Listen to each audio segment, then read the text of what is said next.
Video start होने से पहले हमारे दो कैंडिडेट्स हैं, दोनों का सिलेक्शन आपका कितनी कितनी कंपनी में सिलेक्शन हुआ है? पांच कंपनीज में। जैसे अगर हमें किसी नए डिप्लोमा फ्रेशर वाले बच्चे को गाइड करना है कि इंटरव्यू के लिए कैसे प्रिपेयर होना है, तो व्हाट इज द प्रोसेस ताकि इंटरव्यू में वो फेल ना हो। प्लेसमेंट प्रोसेस कैसा रहता है आरवीएम गाइड पे, अगर किसी को एक्सप्लेन करना हो कैसे मतलब चालू होता है, कैसे इन्फॉर्मेशन आती है। इन दोनों ने नोट्स बना रखे हैं, मुझे भेजे। किसके नोट्स हैं ये? मेरे। अच्छा, इन्होंने देखो सारी चीज़ों के नोट्स हमारे जो वीडियोस हैं वो देख देख के बनाए हैं। अब मेरी कोर्स खत्म होते 31 तारीख को खत्म हुआ, 1 तारीख को मेरी जॉब लगी। एक जगह तो आपको 24 का भी पैकेज मिल गया था। हाँ 24 का तो मिल गया था, लेकिन 5-6 तो मिनिमम आपको इंटरव्यू देने ही पड़ेंगे तब सिलेक्शन होगा। वीडियो स्टार्ट होने से पहले हमारे दो कैंडिडेट्स हैं, दोनों का सिलेक्शन आपका कितनी कितनी कंपनी में सिलेक्शन हुआ है?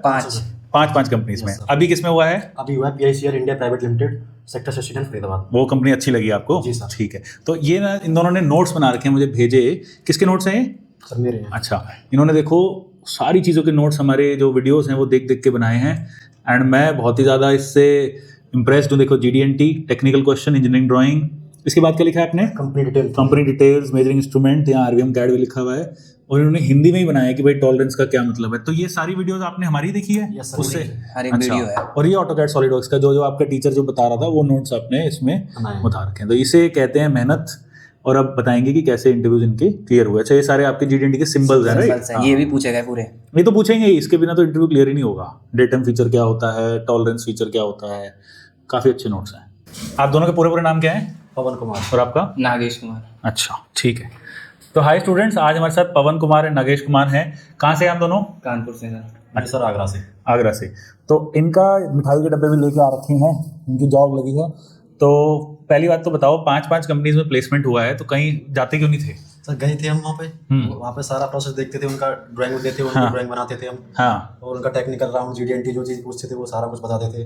पर हमें वो कंपनी ठीक ठाक नहीं लगी वहाँ पे। हमें ऐसा नहीं लगा कि वहाँ पे हमें कुछ सीखने को मिलेगा। कुछ वर्कशॉप थी हाँ, और कुछ बड़ी थी, लेकिन उनमें हेड नहीं था या तो सिखाने वाला। एक जगह तो आपको 24 का भी पैकेज मिल गया था। हाँ 24 का तो मिल गया था, लेकिन वहाँ पे कोई हेड नहीं था जो मुझे ये बताए। और उन्होंने ये कह रखा कि अगर कोई गलती होगी तो तुम्हारे ऊपर आएगा। तो उसमें गलती क्या है भाई? ठीक मतलब डिजाइन में अगर कोई गलत हो गया, वो मैन्युफैक्चर हो गई, तो उनका डिजाइन डिपार्टमेंट नया था बेसिकली। कंपनी बड़ी थी बट डिजाइन ही पूरी नहीं थी सर। उसका मुझे लग रहा है 2 साल पहले ही खुली हो। मतलब वो एक नई स्टार्टअप टाइप कंपनी थी, डिजाइन डिपार्टमेंट जो था वो नया था। आप चाहते हो कि आपको पहले से एस्टैब्लिश्ड मिले जहाँ पे कुछ सीखने का मिले, राइट? वहाँ तो सर ये भी था, PG भी प्लस था उसमें। अच्छा, फिर भी था, ट्रांसपोर्ट भी प्लस था, लेकिन मैंने रिस्क नहीं लेना चाहता था। तो आपका वैसे क्वालिफिकेशन क्या दोनों का? डिप्लोमा मैकेनिकल है। अच्छा, कुछ एक्सपीरियंस? कुछ फ्रेशर है अभी। अच्छा, बिल्कुल फ्रेशर हो। तो हम वैसे डिप्लोमा फ्रेशर की ज़्यादा हम कैड बोलते नहीं है उनको, मतलब कुछ एक्सपीरियंस हो तो कैड करा देते हैं, अदरवाइज थोड़ा सा दिक्कत आती है। तो आपके एक तो नोट्स आपने बड़े अच्छे बनाए, ठीक है, काफ़ी मेहनत करी तभी सिलेक्शन हुआ है।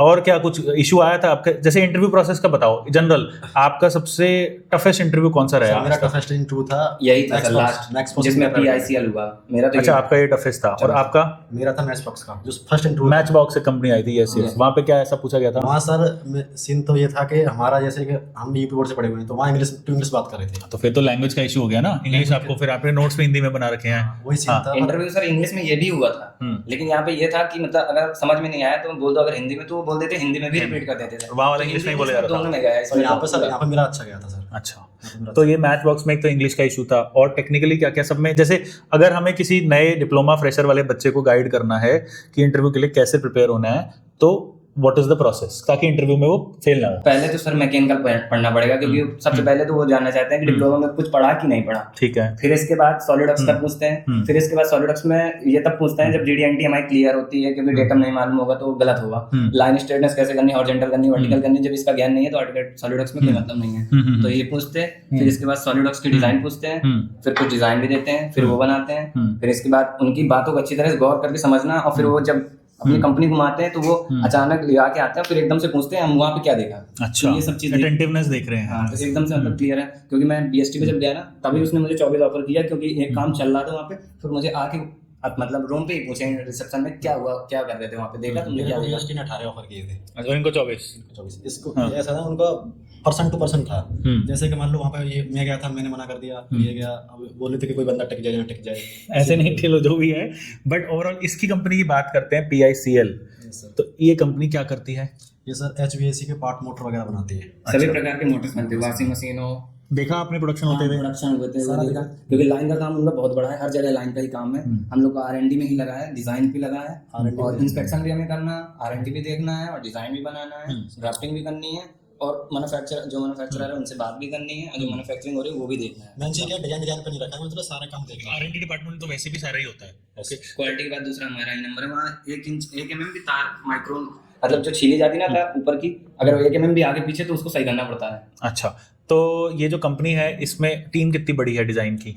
इसमें हम लोग के डिपार्टमेंट में तो 10 हैं। अच्छा, 10 डिजाइनर्स हैं। बाकी वो कम से कम ना बना होगा तो सर 50 बाई 50 के एरिया में डिजाइन डिपार्टमेंट पूरा बना है। अच्छा, इतना बड़ा डिवाइड बड़ा है सर, क्योंकि वहाँ मुझे लग रहा है 100 से ऊपर पीसी लगे हैं जो डिजाइन पे ही सॉलिडवर्क्स पे ही किया होता है। नहीं, जरूरी नहीं है कि हो, क्या पता अकाउंट्स टीम बैठती हो सर सबका अलग अलग सेल बना, काफी अच्छा, सारे इतना सारा डिजाइन वो कर रहे हैं, क्योंकि सर मेन गेट से ही वहाँ का परफॉर्मेंस अच्छा चालू हो जाता।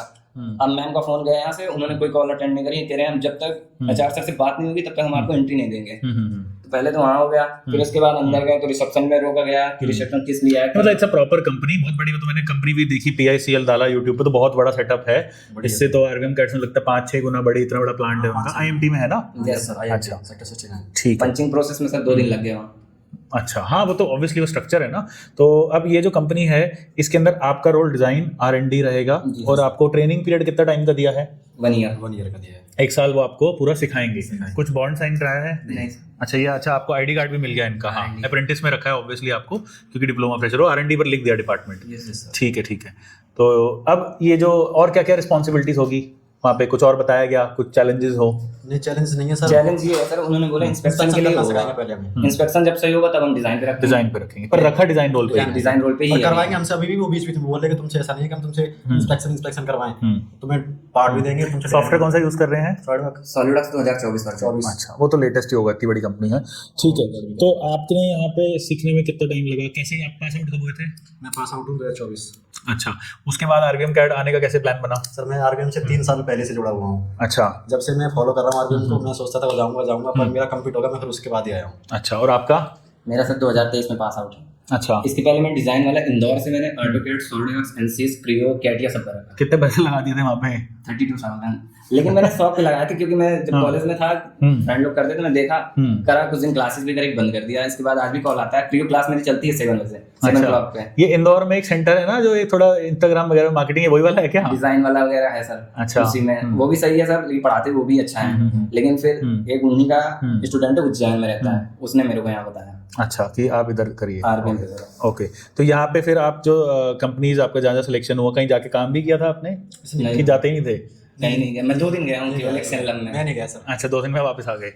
अच्छा, तो प्लेसमेंट प्रोसेस कैसा रहता है RVM कैड पे? अगर किसी को एक्सप्लेन करना हो, कैसे मतलब चालू होता है, कैसे इन्फॉर्मेशन आती है? 2 महीने का कोर्स है ना, तो 45 दिन पहले इन्फॉर्मेशन देनी होगी कि हमारा कोर्स कंप्लीट होने वाला है। सर मेरा तो ऐसा सीन है, यहाँ पे मैम ने कराया जो मैंने 20 दिन पहले ही रिज्यूम दे दिया था मैम को। तो मतलब कोर्स खत्म होने से 2-2.5 हफ्ते पहले बात करना स्टार्ट कर दो। Yes, sir. ठीक है। अब मेरी कोर्स खत्म होते 31 तारीख को खत्म हुआ, 1 तारीख को मेरी जॉब लग गई। अच्छा, क्योंकि आप पहले से ही प्रिपेयर्ड थे। अब यहाँ के बच्चों की एक बहुत बड़ा इशू है, कोर्स खत्म होने के हफ्ते बाद तो प्लेसमेंट सेल पहली बार आते हैं और फिर कहते हैं कि हमारा PG का रेंट बढ़ रहा है, हम खाली बैठे हैं। अरे भाई, जब कोर्स, हाँ, टाइम तो लगता है। आपने 5 इंटरव्यू दिए, 5 इंटरव्यू में 2-3 हफ्ते तो लग गए होंगे। मेरा सर 4 तारीख को ही मेरा आज मेरा PG का पूरा कंप्लीट हो जाएगा और मेरा परसेंट प्लेसमेंट होगा। हाँ, तो वो इसलिए क्योंकि आप पहले से अटेंटिव थे, इसलिए कर रहे थे। और हम पर डे RVM आते हैं, सुबह 10 बजे से शाम को 7 बजे तक रहते हैं। मैम को दिखता है कि बंदे आते हैं पर डे। और कैंपस में भी बैठे थे? कैंपस में। अच्छा, कैंपस में आप नहीं बैठे? मैं उस दिन प्लेसमेंट मतलब कंपनी पे था ना। अच्छा, और आप कैंपस में कहाँ बैठे? मैं यहीं बैठा। RVM में एक कंपनी आई थी, स्वीट मेटल का काम था उसका, पर उनको बंदे एक्सपीरियंस वाले चाहिए। हाँ, फ्रेशर डिप्लोमा में बहुत मुश्किल हो जाता है कैंपस में। वैसे उनका इंटरव्यू प्रोसेस था उसमें, तो यहाँ सर ICL में भी उनको चाहिए था थोड़ा पढ़ा लिखा, मतलब लिखा 6 महीने का एक्सपीरियंस वगैरह ऐसा। वो तो हम करा देंगे, एक्सपीरियंस वाले हैं हमारे पास लड़के। अच्छा, हम लोग तो मतलब मैकेनिकल कम पढ़े थे, तभी हो गया। तो अब आप कर सकते हो ना? सॉलिडवर्क्स पे देख लिया ना, क्योंकि सॉलिडवर्क्स पे हम लोग का दम था। क्योंकि जो यहाँ पे बॉम्ब BOQ निकालना सब ये बताते, ये वहाँ पे नहीं जानता 5S वगैरह। ये तो हम लोगों ने थ्योरी पढ़ी थी, तो वहाँ पूछ लिया था हम लोगों ने। बॉम्ब की तो मैंने पुणे में क्लास भी ली थी, मैं अपलोड करने वाला हूँ। बॉम्ब तो बहुत बेसिक एक शीट ही तो है, सर है, लेकिन कोई जानते नहीं है, लोग जानते नहीं। तो उसका भी डाल देंगे, वीडियो डाल देंगे बॉम्ब की। मेन चीज है कि तुम बॉम्ब को सॉफ्टवेयर में दिखा रहे हो, फिर उसमें जो तुम पार्ट वगैरह बना रहे हो, उसका मटेरियल वगैरह डिफाइन किया है, उसको अच्छी तरह से कैसे शो कराओगे, पार्ट वगैरह, ये चीज नहीं आती है, गलती कर देते हो। वहाँ ये बेसिक चीज पूछते हैं। मेन से ड्राफ्टिंग है, यहाँ डिजाइन तो सब कोई बना लेता है। ड्राफ्टिंग सबसे जरूरी है, टेम्पलेट्स कैसे बनाने ओम हैं। प्रकाश सर हैं इनके, और तौफिक सर हैं, तौफिक सर ने भी पढ़ाया, ओम प्रकाश सर ने पढ़ाया। ड्राफ्टिंग उन्होंने बहुत बेहतर पढ़ाई और ड्राफ्टिंग से ही हुआ। मैं एक पोर्टफोलियो बनाया था सर आपका देख के। अच्छा, पोर्टफोलियो भी बनाया आपने। अच्छा, तो ओम प्रकाश जो आपके कैड के यहाँ पे टीचर है, आरवीएम कैड के। अच्छा, तो आपने पोर्टफोलियो वहाँ लेके गए थे इंटरव्यूज में? हाँ, मैं लेके गया था सर, लेकिन मैंने पीपीटी बनाया था। अच्छा, पीपीटी कौन से सॉफ्टवेयर में बनाया था? पावर पॉइंट में सर। अच्छा, ओके। अच्छा, तो वीडियो ही है ये सब पूरा वीडियो दिखाया, तभी वो मतलब हम लोग का इसी में हुआ सिलेक्शन, दोनों का सर इसी में हुआ केवल। Okay okay. अच्छा, इन्होंने पूरी देखो वीडियोस वगैरह बना रखी है कि इन्होंने क्या क्या चीजें बनाई है। तो इसमें अच्छा आपने शीट में आपको पता है इसमें जैसे आपने पार्ट बनाया है ना, तो सरफेसिंग का पार्ट था, तो सरफेसिंग लिख भी देते सरफेसिंग लिखा हुआ था सरफेस एग्जांपल्स ना। अच्छा, पहले लिखा हुआ है फिर पार्ट लिखा हुआ है हर पेज पे। मेरा तो पेन, मेरे पास सिस्टम नहीं था, तो मैंने पेन ड्राइव में पूरा डाटा सेव कर रखा था, और मैं जहाँ जाता था वही डाटा चला देता था। तो अभी कंपनी आईएमटी में, तो पीजी तो यही ठीक है क्योंकि आईएमटी तो दूर पड़ेगा आपको काफी यहाँ से, मतलब आधा घंटा तो लग ही जाता है, 20 मिनट। पीजी वहाँ पे है बल्लभगढ़ पे। बल्लभगढ़ पीजी ले लेंगे, वहाँ से अप डाउन कर लेंगे सर, यहाँ से दूर पड़ रहा है। हाँ, थोड़ा तो दूर पड़ेगा यहाँ से, 15 किलोमीटर पड़ रहा है, थोड़ा नहीं पड़ रहा। तो बाहर का साइड है ना, इंडस्ट्रीज तो वही होती है, बट बल्लभगढ़ में पीजी, चलो वो तो एक सेपरेट टॉपिक है। बट बेसिकली अब आपको आरएनडी में मिला है तो काम करना है 2 साल 3 साल कम से कम इसी कंपनी में, जब तक आप वहाँ पहले भी तो आरएनडी के बच्चे हैं ना। सर ने ये बोला है कि हम तुम्हें बंद ही नहीं देंगे, हाँ, इंक्रीमेंट हम ऑटोमेटिक कर, जैसे हमें लगा कि तुम्हारा दिमाग खराब हो रहा है इस पे, तो तुरंत इंक्रीमेंट कर देंगे तुम्हारा। हाँ, तो यही है कि काम करते रहो और अपना प्रोफाइल बनाते रहो, क्योंकि रेज्यूमे पे अगर डिप्लोमा फ्रेशर हो तो वो एक स्ट्रॉन्ग रेज्यूमे नहीं है। वो तब स्ट्रॉन्ग होगा जब 3 साल आरएनडी लिखा होगा उस स्पेस कंपनी में, तब वो बहुत स्ट्रॉन्ग बन जाएगा। 2 बच्चे और हैं, क्योंकि तारिक है और एक लड़का और है यही का, एक साल है, वो 1 महीने पहले ही हुआ वो भी डीईटी में, क्योंकि वो सर 2 साल क्वालिटी में करके भी 15,000 रुपए कर रहे हैं, क्योंकि वो भी सीखना चाहते हैं वहाँ। नहीं, बट कंपनी तो अच्छी है ना, वो तो फिर बहुत जल्दी इंक्रीमेंट करेगी। फरीदाबाद की दूसरे नंबर में आ रही है वो इस समय जेसीबी के बाद। ठीक है, good, all the best. And जैसे हमने बताया कि इन्होंने बहुत मेहनत करी है, डेली आरवीएम कैड भी आते थे, पोर्टफोलियो भी बनाया, नोट्स भी बनाए, उसके बाद तब जाके 5-5 जगह सिलेक्शन हुआ। तो सिलेक्शन बहुत इजी है, बट ये स्टेप करते नहीं है लोग फॉलो। अभी तो हमारा जो पुणे का सेंटर खुलने से सबसे बड़ा बेनिफिट हुआ है कि पुणे की जॉब अनलॉक हो गई है। पुणे की कम से कम 500 नौकरियां भी पड़ी है हमारे पास। आज मैंने एक की टिकट करी आपके स्टूडेंट ऋतिक की, उसका कॉल आया पुणे में आप साथ बीएमसी मुझे भेज रहे हैं, उसकी टिकट मैंने करी आज। हाँ, तो वहाँ बहुत जॉब्स हैं, वहाँ बहुत जॉब्स हैं, कोई दिक्कत नहीं, नहीं। बहुत मेहनत की हमारे लिए। हाँ, मैम छवि मैम ने बहुत मेहनत करी है हमारे पीछे। वो तो है ही, वो तो देखो क्योंकि कोऑर्डिनेशन का काम है। पहले लड़का भेजा, फिर वहाँ नहीं हुआ, फिर कहीं और भेजा, फिर कंपनी से अपडेट लिया।